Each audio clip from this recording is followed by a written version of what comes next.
Thokozani gogo nomkhulu, have you noticed ukuthi as you are hustling, some of us, you're hustling, you're making your end meets, uyahlanganisa man, yabo? Uyahlanganisa and you're doing your level best, you wake up, you go and order stuff, you come back and you try to make it work, actually, for yourself, you don't bother anyone, you are push, yabo? But then comes somebody that wants a discount, wants a credit.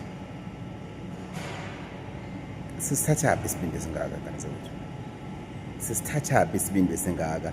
You see this woman uyastruggle ekhoneni uyadayisa, or this guy uthengisela ama-biscuit or i-acha or or unesiphaza shop unyana or udayisa ijuwishi kumnandi, uyabo, uyayiphushela umjito, uyayiphushela usisters, and wena ufuna ukweletisa awubhadali futhi, wena ufuna i-discount.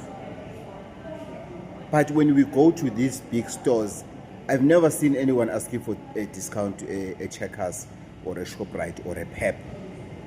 But why do we have a nerve?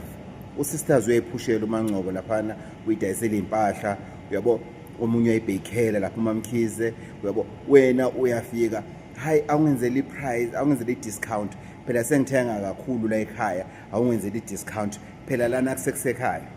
Abanye banesibindi sokuya enyangeni, ufuna enyangeni uthi manje makhosi malini ukuhlola 300 rand emkhulu, manje makhosi awunayo discount, mina makhosi angisebenzi. But have you ever went to a dentist or any specialist, even just a mere GP, and asked for a discount because of when you are unemployed? Why are we so brave in doing wrong things? Okay, let me tell you again. The more you do those things, you are torturing yourself. You are denting your own luck. The more you do that to another person, you are denting your own luck. Trust me, it will catch up with you. Trust me. Yabona when you don't want to pay people their money, even if you have it. When you always ask for a discount, and you are even proud to say, I'm very good in asking for discount in another person that is hustling. But when it comes to you, you don't want to.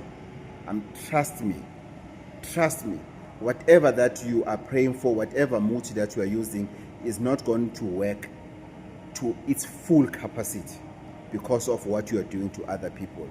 What goes around comes around. Thokozani.